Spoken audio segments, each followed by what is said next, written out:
అపోస్తలుల కార్యములు 27వ అధ్యాయము. మేము ఓడ ఎక్కి ఇటలీ వెళ్ళవలనని నిర్ణయమైనప్పుడు వారు పౌలును మరికొందరు ఖైదీలను ఔగుస్తు పటాలంలో శతాధిపతి అయిన యూలీ అనువానికి అప్పగించిరి. ఆసియా దరివెంబడనున్న పట్టణములకు ప్రయాణము చేయబోవు అద్రముత్తియా పట్టణపు ఓడనెక్కి మేము బయలుదేరితిమి. మాసిదోనీయుడును తెస్సలోనికా పట్టణస్థుడైన అరిస్తార్కు మాతో కూడా ఉండెను. మరునాడు సీదోనుకు వచ్చితిమి. అప్పుడు యూలీ పౌలు మీద దయగా ఉండి అతడు తన స్నేహితుల యొద్దకు వెళ్ళి పరామరిక పొందుటకు అతనికి సెలవిచ్చెను. అక్కడ నుండి బయలుదేరిన తరువాత ఎదురుగాలి కొట్టుచున్నందున కుప్రచాటున ఓడ నడిపించితిమి. మరియు కిలికియకును పంఫూలియకును ఎదురుగా ఉన్న సముద్రము దాటి లుకేయలో ఉన్న మూరకు చేరితిమి. అక్కడ శతాధిపతి ఇటలీ వెళ్ళనయ్యున్న అలెగ్జాంద్రియా పట్టణపు ఓడ కనుగొని అందులో మమ్మును ఎక్కించెను. అనేక దినములు మెల్లగా నడిచి ఎంతో కష్టపడి క్నీదుకు ఎదురుగా వచ్చినప్పుడు గాలి మమ్మును పోనీయకున్నందున క్రేతు చాటున సల్మోనే దరిని ఓడ నడిపించితిమి. బహు కష్టపడి దాన్ని దాటి మంచి రేవులు అను ఒక స్థలమునకు చేరితిమి. దాని దగ్గర లసయ్య పట్టణముండెను. చాలా కాలమైన తరువాత ఉపవాస దినము కూడా అప్పటికి గతించినందున ప్రయాణము చేయుట అపాయకరమై ఉండెను. అప్పుడు పౌలు, అయ్యలారా, ఈ ప్రయాణం వలన సరకులకును ఓడకును మాత్రమే కాక మన ప్రాణములకు కూడా హానియు బహునష్టమును కలుగునట్లు నాకు తోచుచున్నదని చెప్పి వారిని హెచ్చరించెను.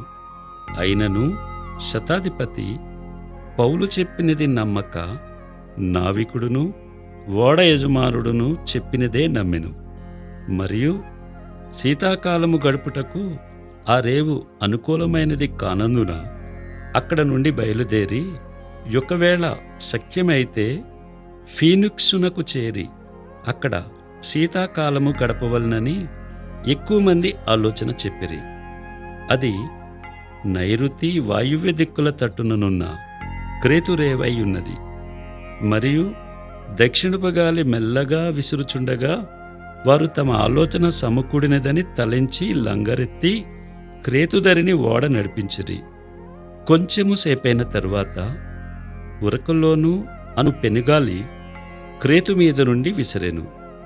దానిలో ఓడ చిక్కుకొని గాలికి ఎదురు నడవలేకపోయినందున ఎదురు నడిపించుట మాని గాలికి కొట్టుకొని పోతిమి. తరువాత కౌద అనబడిన ఒక చిన్న ద్వీపము చాటున దాన్ని నడిపింపగా పడవను భద్రపరుచుకునుట బహు కష్టతరమాయెను. దానిని పైకెత్తి కట్టిన తరువాత త్రాళ్ళు మొదలైనవి తీసుకుని ఓడ చుట్టూ బిగించి కట్టిరి. మరియు సూత్తీసను ఇసుక తిప్ప మీద పడుదుమేమో అని భయపడి ఓడ చాపలు దింపివేసి కొట్టుకుని పోయిరి. మిక్కిలి పెద్దగాలి కొట్టుచున్నందున మరునాడు సరుకులు పారవేయసాగిరి. 3వ దినమందు తమ చేతులారా ఓడ సామాగ్రి పారవేసిరి.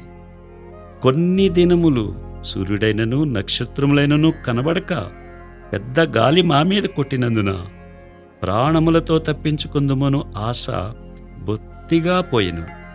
వారు బహుకాలము భోజనము లేకయున్నందున పౌలు వారి మధ్యను నిలిచి, అయ్యిలారా, మీరు నా మాట విని క్రేతు నుండి బయలుదేరకయే ఉండవలసినది. అప్పుడీ హానియు నష్టమును కలుగకపోవును. ఇప్పుడైనను ధైర్యము తెచ్చుకొనడని మిమ్మును వేడుకొనుచున్నాను. వాడకే గాని మీలో ఎవని ప్రాణమునకును హాని కలుగదు.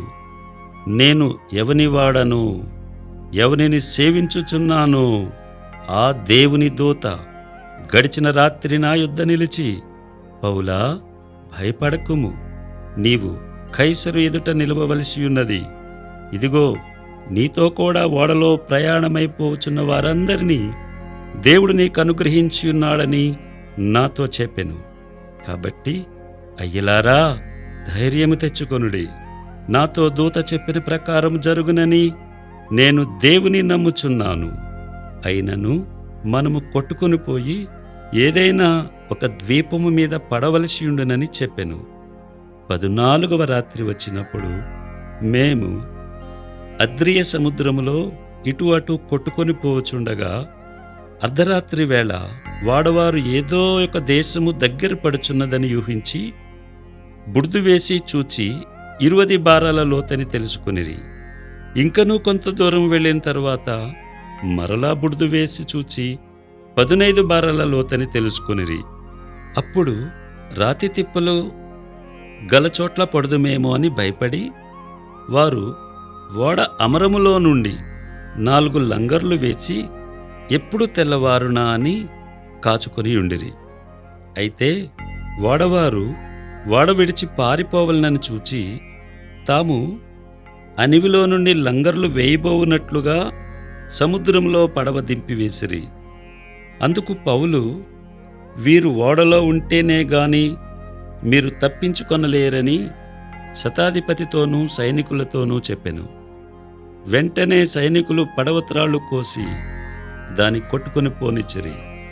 తెల్లవారుచుండగా పౌలు, 14 దినముల నుండి మీరేమీ పుచ్చుకొనక ఉపవాసముతో కనిపెట్టుకుని ఉన్నారు గనుక ఆహారం పుచ్చుకొనుడని మిమ్మును వేడుకొనుచున్నాను. ఇది మీ ప్రాణరక్షణకు సహాయమగును. మీలో ఎవని తల నుండి ఒక వెంట్రుక అయినను నశింపదని చెప్పుచు ఆహారం పుచ్చుకొనుడని అందరినీ బతిమాలెను. ఈ మాటలు చెప్పి ఒక రొట్టె పట్టుకుని అందరి ఎదుట దేవునికి కృతజ్ఞతాస్తుతులు చెల్లించి దాన్ని విరిచి తినసాగెను. అప్పుడు అందరూ ధైర్యము తెచ్చుకుని ఆహారము పుచ్చుకొనిరి.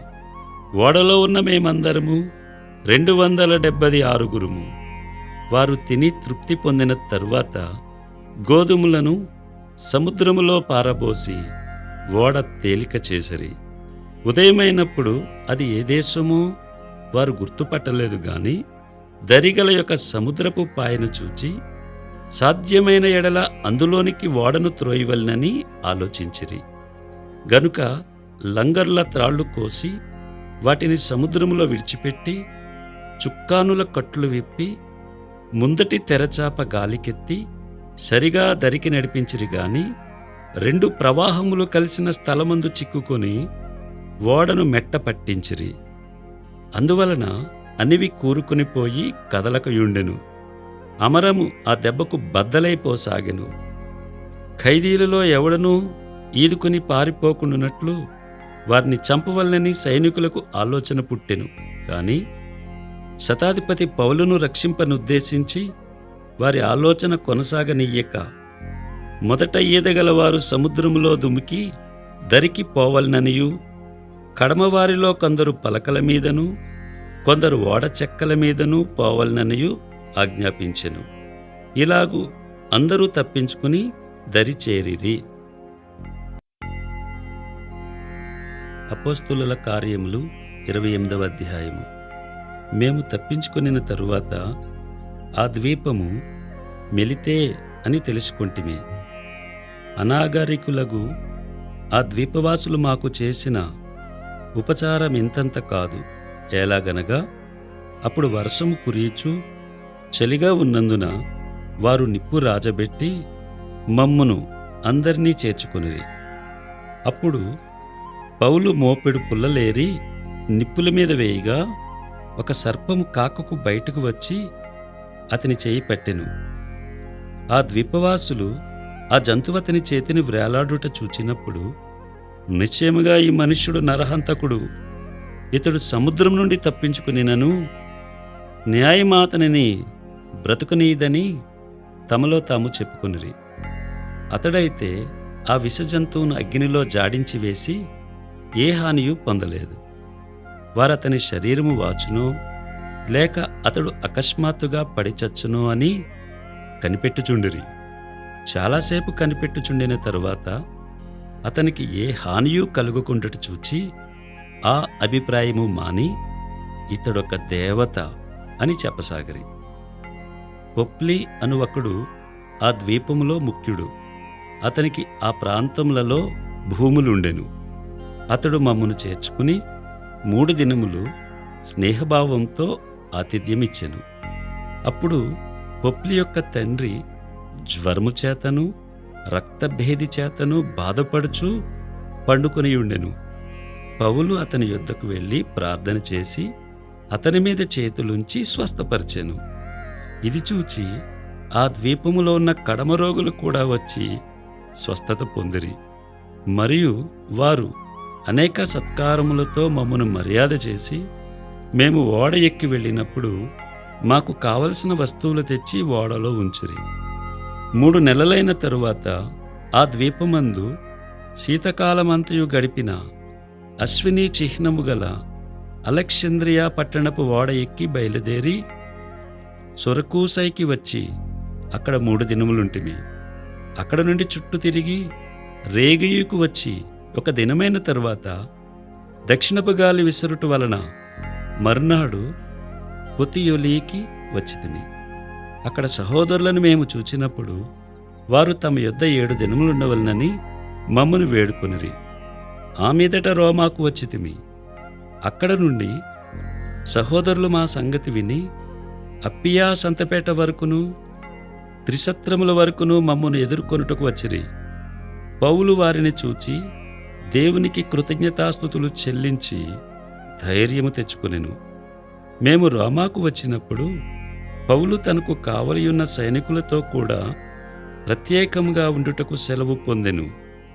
3 దినములైన తరువాత అతడు యూదులలో ముఖ్యులైన వారిని తన యొద్దకు పిలిపించెను. వారు కూడి వచ్చినప్పుడు, సహోదరులారా, నేను మన ప్రజలకైనను పితరుల ఆచారములకైనను ప్రతికూలమైనది ఏదియూ చేయకపోయినను యెరూషలేములో నుండి రోమీయుల చేతికి నేను ఖైదీగా అప్పగింపబడితిని. మీరు నన్ను విమర్శ చేసి నాయందు మరణమునకు తగిన హేతువేదియు లేనందున నన్ను విడుదల చేయగోరిరి గాని యూదులు అడ్డము చెప్పినందున నేను కైసరు ఎదుట చెప్పుకుందనవలసి వచ్చెను. అయినను ఇందువలన నా స్వజనము మీద నేరమేమియూ మోపవలనని నా అభిప్రాయం కాదు. ఈ హేతువు చేతనే మిమ్మును చూచి మాట్లాడవలనని పిలిపించి తిని. ఇశ్రాయేలు యొక్క నిరీక్షణ కోసము ఈ గొలుసుతో కట్టబడి ఉన్నానని వారితో చెప్పెను. అందుకు వారు, యూదయ నుండి నిన్ను గూర్చి పత్రికలు మాకు రాలేదు. ఇక్కడికి వచ్చిన సహోదరులలో ఒక్కడైనను నిన్ను గూర్చి చెడు సంగతి ఏదియూ మాకు తెలియపరచునూ లేదు, మరియు ఎవరునూ చెప్పుకొననూ లేదు. అయినను ఈ విషయమై నీ అభిప్రాయము నీ వలన వినగోరుచున్నాము. ఈ మతభేదమును గూర్చి అంతటా ఆక్షేపణ చేయుచున్నారు. ఇంత మట్టుకు మాకు తెలియననిరి. అతనికి 1 దినము నియమించి అతని బసలోనికి అతని యొద్దకు అనేకులు వచ్చిరి.